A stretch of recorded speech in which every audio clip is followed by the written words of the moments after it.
comment on your presentation.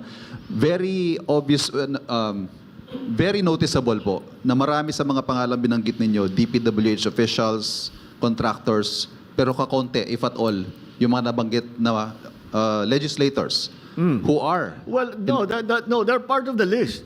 We'll give you the complete list. I just didn't go through them because there are like 37 of them.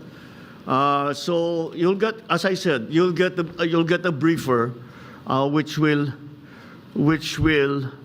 give you more detail on all of the things that I've said today.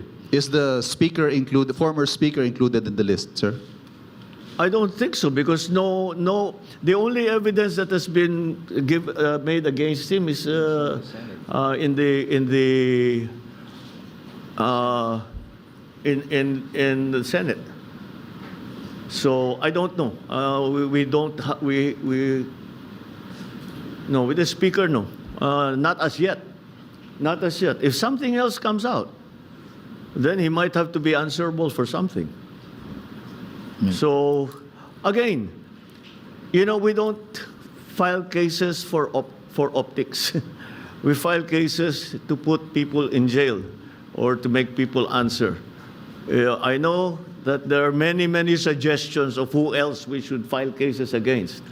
Well, we're fine with that. Provide us the evidence and we will file cases against them. Kaya sinabi ko, napakahalaga yung sumbong sa Pangulo. Dahil marami kaming nakukuhang impormasyon dyan. So, pagpatuloy ninyo yung inyong pagsumbong.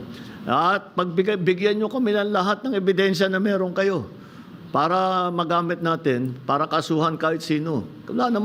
Walang immune dito walang exempted dito sa mga investigasyon na ito.